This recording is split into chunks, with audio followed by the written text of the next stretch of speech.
ವಿಶ್ವಾಮಿತ್ರ ಮತ್ತು ವಸಿಷ್ಠರ ನಡುವೆ ಯುದ್ಧ. ಆದಿಮ ಅರಣ್ಯದಲ್ಲಿ ರಾಜ ವಿಶ್ವಾಮಿತ್ರ ಮತ್ತು ಋಷಿ ವಸಿಷ್ಠರ ನಡುವೆ ಭಯಾನಕ ಯುದ್ಧ.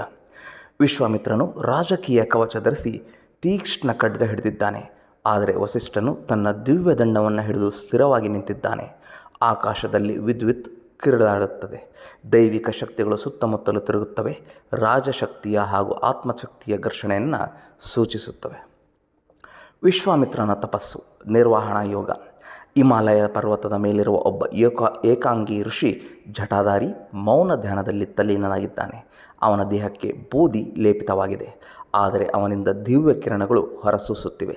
ಅವನು ಸ್ಥಿರವಾಗಿ ಕುಳಿತಿರುವಾಗ ಹಿಮಪತನ, ಮಳೆಯ ಸುರಿಯುವಿಕೆ ಮತ್ತು ಸೂರ್ಯದ ಬೆಳಕಿನ ಬದಲಾವಣೆ ಎಲ್ಲ ರೀತಿಯ ಸೀಸನ್ಗಳಲ್ಲಿ ಆತನ ಮೇಲೆ ಹಾದು ಹೋಗುತ್ತವೆ. ಆದರೆ ಅವನು ಅಚಲವಾಗಿ ತಪಸ್ಸಿನಲ್ಲಿ ನಿರತನಾಗಿದ್ದಾನೆ. ಮೇನಕೆಯ ಆಕರ್ಷಣೆ ಮತ್ತು ವಿಶ್ವಾಮಿತ್ರ. ಮೇನಕೆ ಎಂಬ ಸ್ವರ್ಗದ ಅಪ್ಸರೆಯು ಸ್ವಚ್ಛವಾದ ನದಿಯ ಪಕ್ಕದಲ್ಲಿ ಪೂರ್ಣಚಂದ್ರನ ಬೆಳಕಿನಲ್ಲಿ ಮೃದುವಾಗಿ ನೃತ್ಯ ಮಾಡುತ್ತಾಳೆ. ತನ್ನ ತಪಸ್ಸಿನಲ್ಲಿ ತಲ್ಲೀನನಾಗಿರುವ ವಿಶ್ವಾಮಿತ್ರ ತನ್ನ ಕಣ್ಣುಗಳನ್ನು ಸ್ವಲ್ಪ ತೆರೆದು ಅವಳ ದಿವ್ಯ ಸೌಂದರ್ಯವನ್ನು ನೋಡುತ್ತಾನೆ. ಆ ವಾತಾವರಣವು ಆಕರ್ಷಣೆಯ ಜಾದದಿಂದ ತುಂಬಿ ಹೋಗಿದೆ. ಹೂವುಗಳ ಬಳ್ಳಿಗಳು ಮೃದುವಾಗಿ ಹಾರುತ್ತಿವೆ. ವಿಶ್ವಾಮಿತ್ರನ ಅಂತಿಮ ಪರೀಕ್ಷೆ ಮತ್ತು ದಿವ್ಯ ಗೌರವ. ವಿಶ್ವಾಮಿತ್ರ ಈಗ ಪ್ರಕಾಶಮಾನ ಋಷಿಯಾಗಿರುವನು. ಪರಮಾತ್ಮ ಬ್ರಹ್ಮದೇವನ ಮುಂದೆ ನಿಂತಿದ್ದಾನೆ.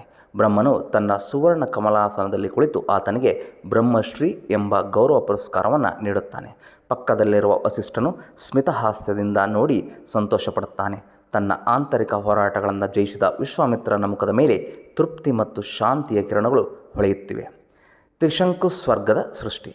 ವಿಶ್ವಾಮಿತ್ರನು ಉನ್ನತ ಭಾವನೆಯಲ್ಲಿ ತನ್ನ ಭುಜಗಳನ್ನು ಮೇಲಕ್ಕೆ ಎತ್ತಿ ತೀವ್ರ ಶಕ್ತಿಯಿಂದ ಹೊಳೆಯುವ ಕಣ್ಣುಗಳೊಂದಿಗೆ ರಾಜ ತ್ರಿಶಂಕುವಿಗಾಗಿ ಪರಲೋಕದ ಹೊಸ ಆಕಾಶವನ್ನು ಸೃಷ್ಟಿ ಮಾಡ್ತಾನೆ. ಆಕಾಶದಲ್ಲಿ ಸಂಚರಿಸುವ ಗ್ಯಾಲಕ್ಸಿಗಳು, ತೇಲುವ ಅರಮನೆಗಳು ಮತ್ತು ಚಿನ್ನದ ಪ್ರಕಾಶ ಉಳಿತಾಯವಾಗಿವೆ. ತ್ರಿಶಂಕು ಭೂಮಿಯ ಮತ್ತು ಸ್ವರ್ಗದ ನಡುವೆ ಆವರ್ತನಗೊಂಡು ಒಂದು ದೈವಿಕ ಭ್ರಮೆಯಲ್ಲಿ ತೇಲಾಡುತ್ತಾನೆ. ಋಷಿ ವಿಶ್ವಾಮಿತ್ರನ ಪ್ರಾರ್ಥನೆ. ರಾಜಶ್ರೀ ವಿಶ್ವಾಮಿತ್ರನು ಶಕ್ತನಾದ ತಪಸ್ವಿ. ಅವನ ಸಾಧನೆಗಳು ಅನೇಕ. ರಾಜ ದಶರಥನ ರಾಜ್ಯ ಅಯೋಧ್ಯೆಯ ಸಮೀಪದ ಅರಣ್ಯದಲ್ಲಿ ರಾಕ್ಷಸರು ಯಜ್ಞಯಾಗಗಳನ್ನು ಮಾಡುತ್ತಿದ್ದರು. ವಿಶೇಷವಾಗಿ ತಾಟಕ, ಮಾರೀಚ ಮತ್ತು ಸುಬಾಹು ಎಂಬ ರಾಕ್ಷಸರು ವಿಶ್ವಾಮಿತ್ರನ ಯಜ್ಞವನ್ನು ಅಡ್ಡಿಪಡಿಸುತ್ತಿದ್ದರು. ಅದನ್ನು ನಿಲ್ಲಿಸಲು ವಿಶ್ವಾಮಿತ್ರನು ಅಯೋಧ್ಯೆಗೆ ಹೋಗಿ ದಶರಥ ರಾಜನ ಬಳಿಗೆ ಪ್ರಾರ್ಥನೆ ಮಾಡ್ತಾನೆ.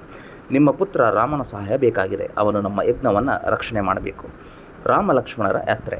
ರಾಜ ದಶರಥನು ಮೊದಲಿಗೆ ಹಿಂಜರಿದರೂ ವಸಿಷ್ಠ ಋಷಿಯ ಸಲಹೆಯಿಂದ ತನ್ನ ಪುತ್ರ ರಾಮ ಲಕ್ಷ್ಮಣರನ್ನು ವಿಶ್ವಾಮಿತ್ರನೊಂದಿಗೆ ಕಳಿಸ್ತಾನೆ. ವಿಶ್ವಾಮಿತ್ರನು ಅವರಿಗೆ ದಿವ್ಯಾಸ್ತ್ರಗಳನ್ನು ಕಲಿಸ್ತಾರೆ.